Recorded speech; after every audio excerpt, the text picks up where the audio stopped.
anatomy mock thorax, station number 9.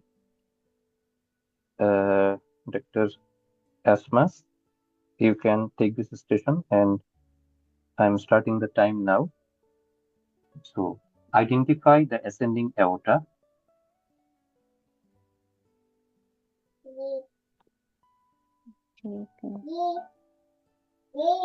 It's number 3. Right ventricle. Number 7. Right atrium. Number 10. Conus arteriosus. Conus arteriosus is number 12.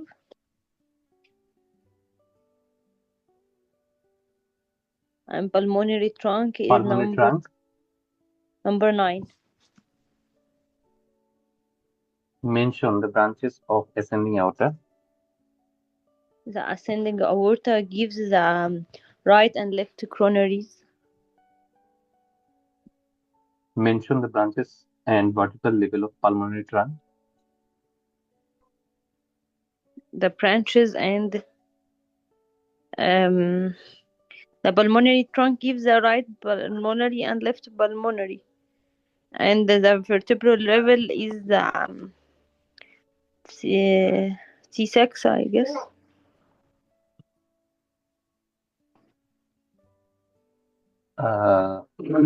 What are these three structures, number 1, 5, and 2? Okay. 5 is the chorda tendini. 1 is the tricuspid valve, and 2 is the papillary muscle. Which papillary? I guess it is the anterior papillary. What are the function of chorda tendini?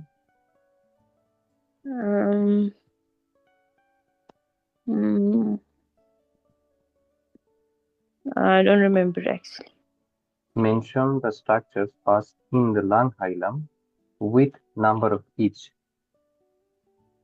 Okay, we have the pulmonary artery and vein, and we have the right and left main bronchi. Also, the pulmonary, the bronchial artery and vein, and there is also lymph nodes.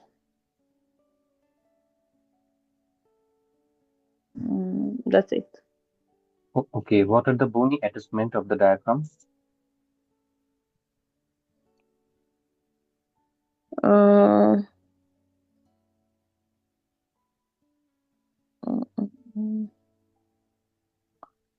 Can we pass this question? Yes. At which level does inferior vena cava pierce?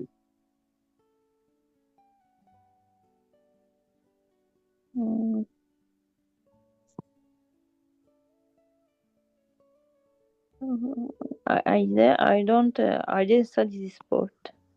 These questions later on. Which part of diaphragm does inferior vena cava? All the parts, all questions. Which structure accompany it? All the questions. I looked at all the questions. I didn't study this part. I know where to auscultate the pulmonary aortic. Only this question I know from this part.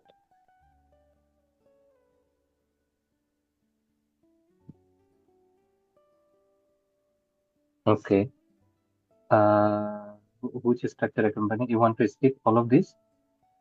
Where to auscultate pulmonary aortic? We auscultate the pulmonary at the second intercostal space, left parasternal, and the aortic in the right parasternal. Okay. Hi, Dr. Bedros. How are you? Hi, brother. Good. How about you? Yeah, I'm fine. Hello. Yeah. Okay, so we started our anatomy mock, and as this is your first day, I welcome you in our group. And you can just observe. Today only we started our mock, so we will discuss on it. Okay. Okay, great. Okay. Okay. Yes, doctor. Perfect. Please continue. Identify A, B, C, and D.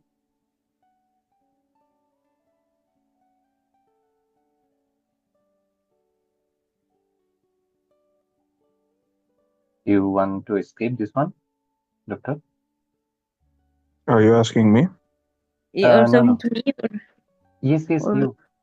Yeah, please continue, Dr. Asma. Sorry to interrupt. okay? Please continue. I said that the rest of the questions I won't Oh, pass. Sorry. it's okay. It's okay. Okay. Okay, here. There was a question about the hilum. I can do it. Share. Identify structure number 2, 1, 9, and 8. Okay. Uh, okay. Two is a pulmonary artery. Uh, I can find one on the picture. Can you point to it? Yeah, 1 is situated posteriorly, and 2 or 3 marked as 1. In left lung also, you can see 1, 1 in 2 position. Actually, it was not clear. Okay, you can take the next question. What attaches the lung to the diaphragm?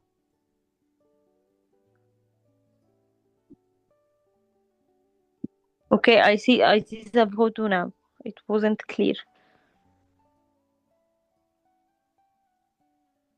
Okay, so in the end, once we finish first, then we will answer all the questions according to the final answer and the correct answer. Okay. So thank you, Dr. Asma.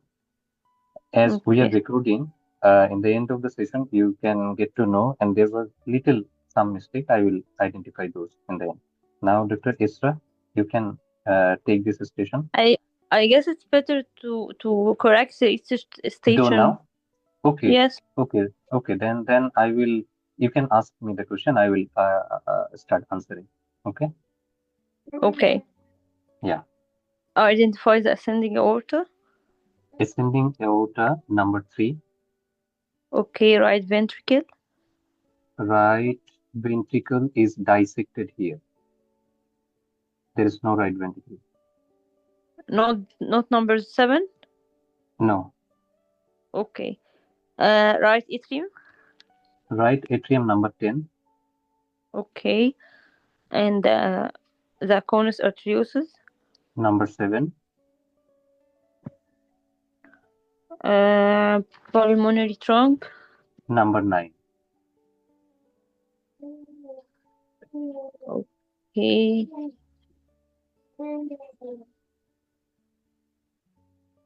Yeah, please I continue. guess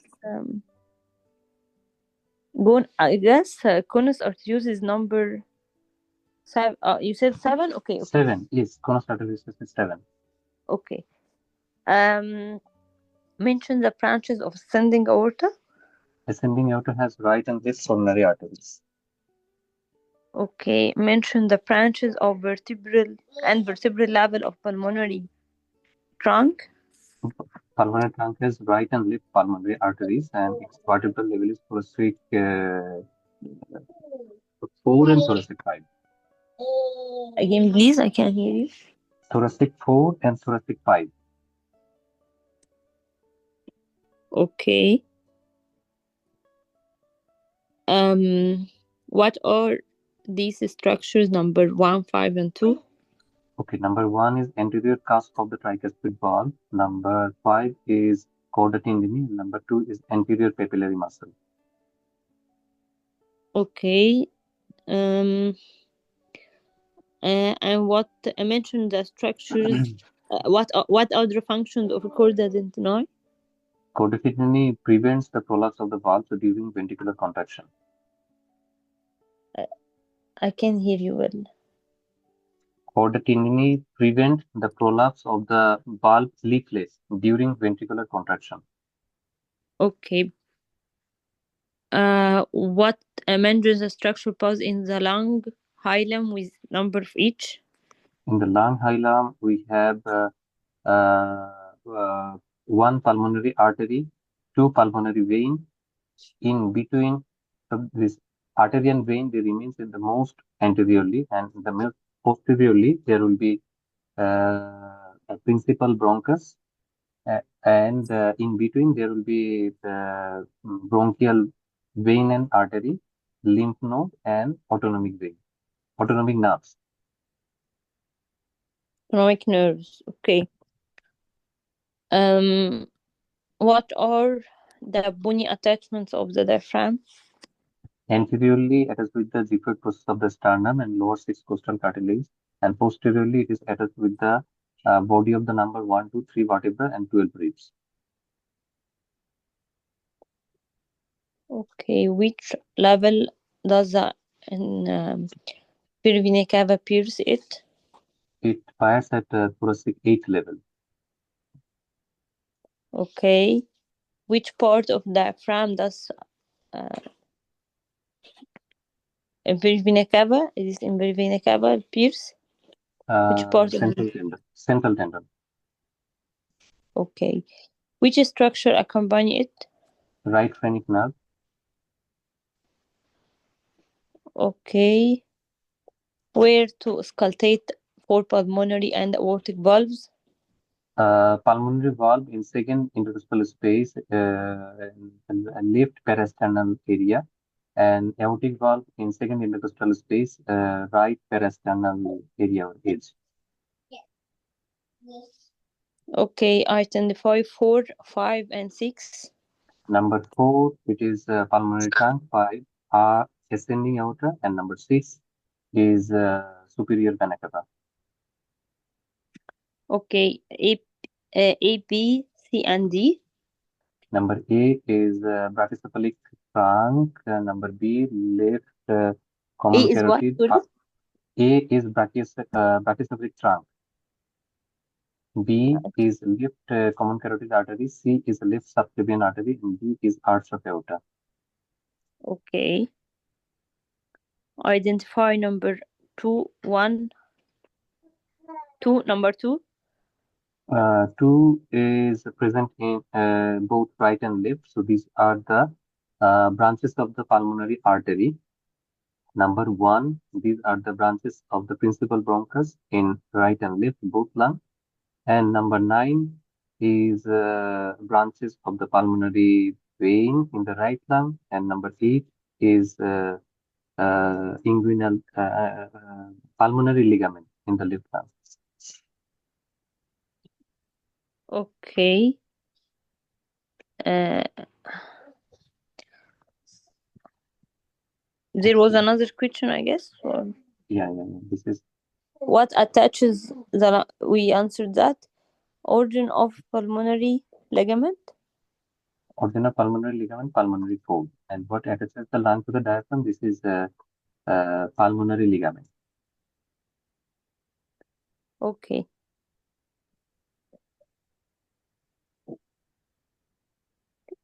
Okay.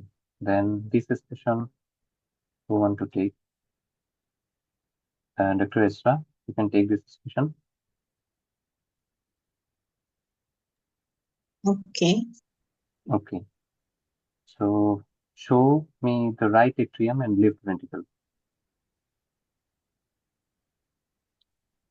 Right atrium 18. Right ventricle 22.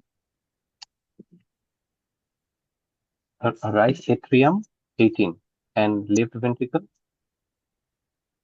Left ventricle 11. is 11. Okay. Identify atrial auricle. 5. 5 in right and in left And 4. 4. 4. Identify pulmonary trunk. Pulmonary trunk 3. No, 17. 17 is That's pulmonary. all. Okay. Yes. Oh. What are the parts of pulmonary trunk? What is the part of pulmonary right and the left pulmonary artery? Okay. So identify structure number. This one just now we have done. Just now we have done this answers. Okay. Identify the following structure. 21. Quadrate loop, Number 2. caudate loop, Number 17. where 17 Yes. ligamentum teres and falciform ligament. Okay. Falciform ligament and ligamentum teres and its fissure. In its fissure. Yes. Very good. And number 13. Where 13? 13 inferior vena cava. Number 20. Portal vein. Portal. Portal vein. Portal vein. Number 11. Hepatic artery. Number 5. Common hepatic duct. If stabbed in the epigastric region from inferior to superior, what structures are at risk? Left lobe of liver or and stomach.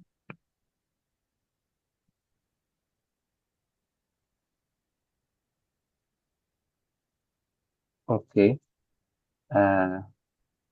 Where does the left lobe of the liver extend to on surface anatomy? In the left fifth intercostal space, mid-clavicular line.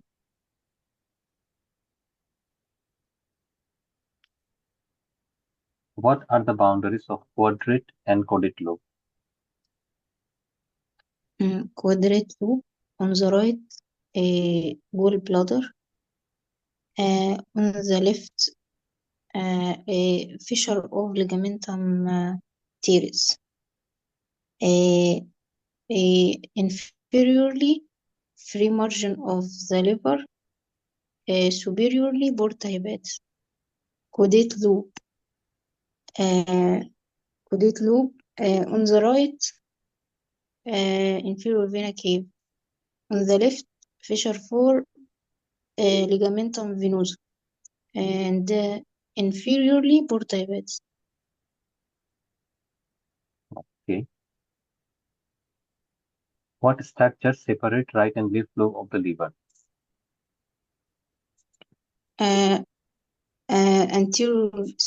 Anteriorly, fissure for falciform ligament, and inferiorly fissure for ligamentum teres and fissure for ligamentum venous. Okay. What is falciparum ligament composed of?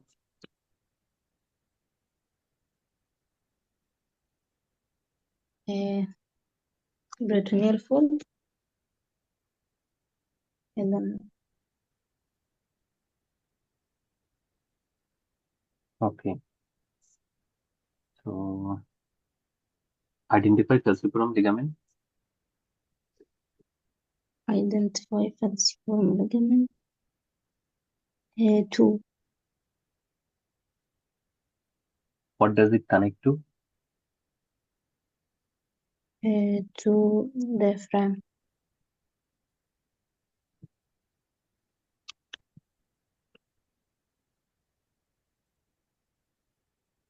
What are the attachment of the liver to the diaphragm? Falciform ligament, right and left triangular ligament, and superior and inferior coronary ligament.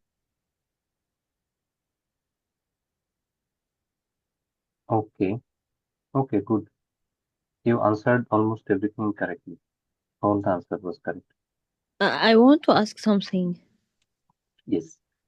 The liver part and the front part is included with the abdomen. That's why I didn't prepare it.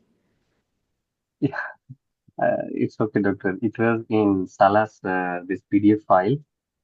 Mm-hmm. So while preparing, I tried to finish this thing.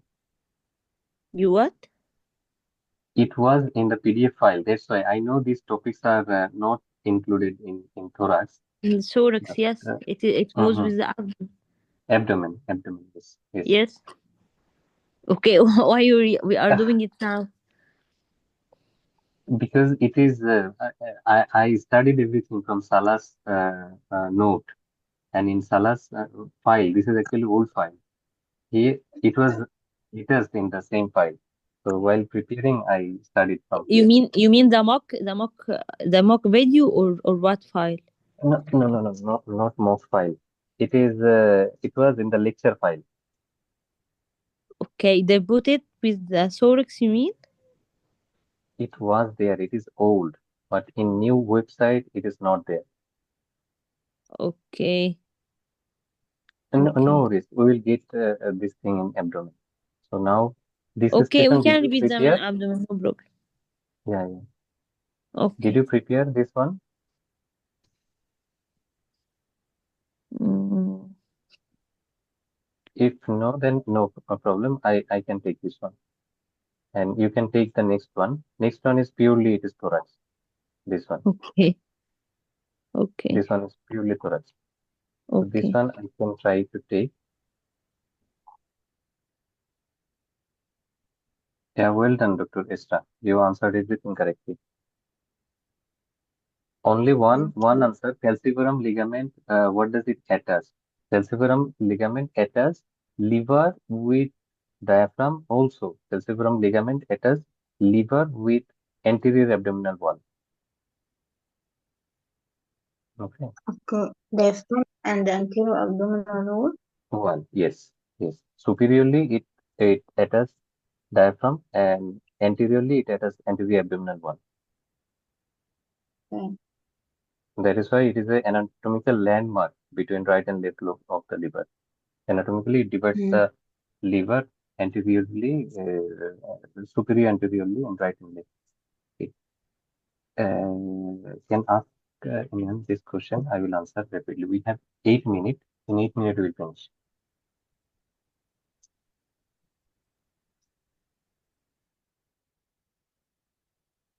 Yalla, anyone can ask, please.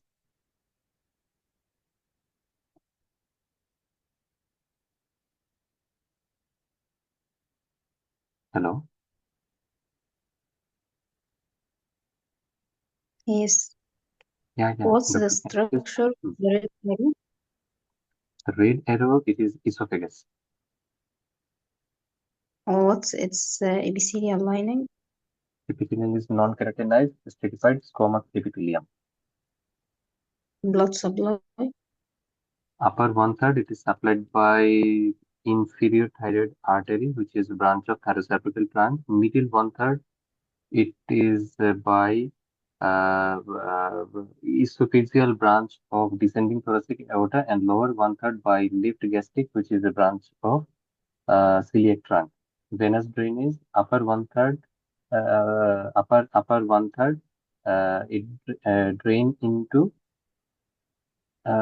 upper one third it drain into inferior thyroid vein, middle one third it drain into azygous vein, and lower one third it drain into left gastric vein. What's the structure with the LR?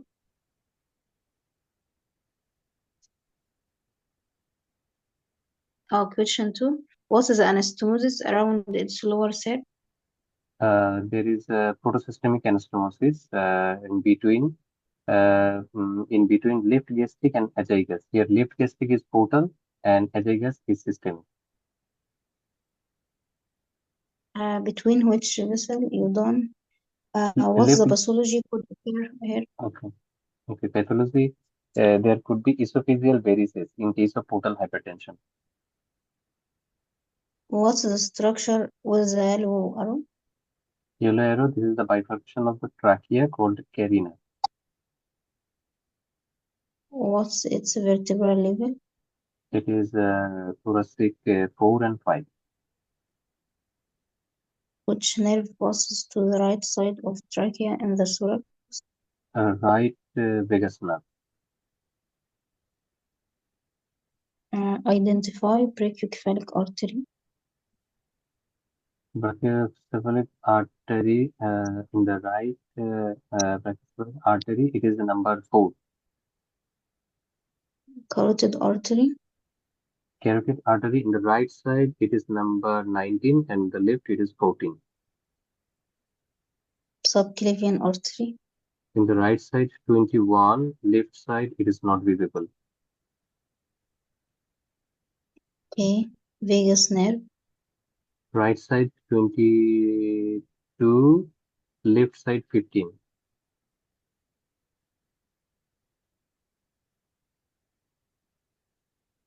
Okay. From where does subclavian artery originate in each side?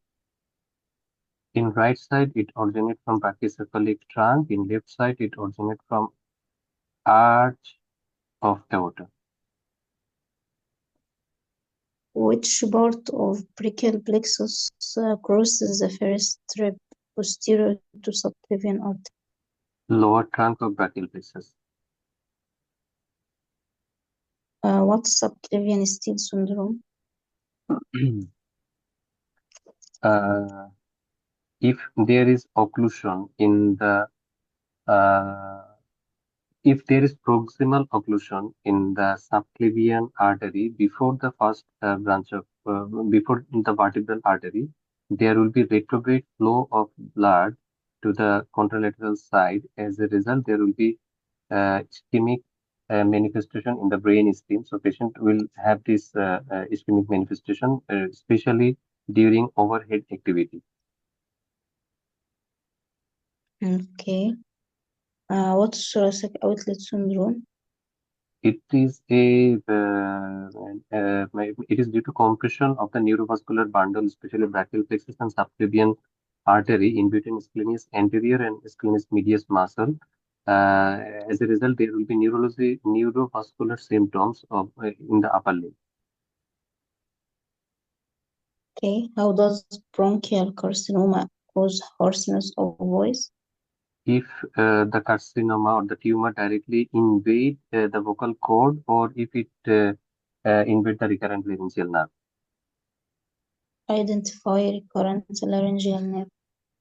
In right side, it is number 20, and left side, it cannot be visible. It's not visible. Okay. What is this number 11?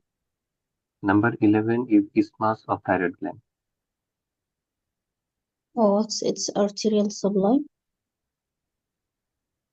Superior thyroid artery, a branch of external carotid artery. Inferior thyroid artery.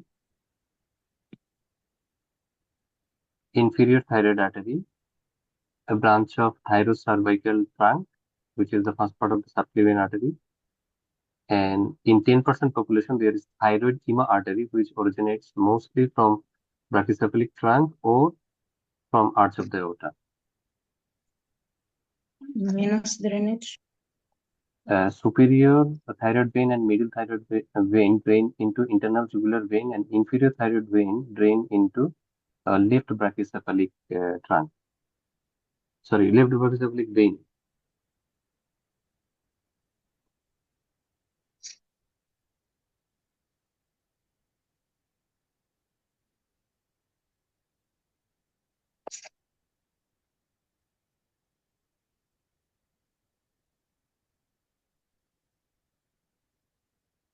What?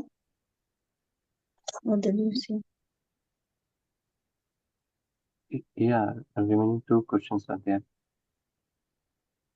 How many parathyroid glands are present? 4. Identify upper trunk of the brachial plexus. Number 35. What injury could lead to arm flexion, loss of abduction, and wrist extension? It is Erb's palsy, which is due to injury to the upper trunk of the brachial plexus, that is thoracic 5, cervical 5 and 6. From where does subclavian artery originate? It is done. Okay. Where do the carotid body and the carotid sinus locate? I think we have less than 1 minute. I will send the new link. You can join. Okay. And then will be the last discussion. We can finish. And then we'll go to our communication station. I'm sending the new link.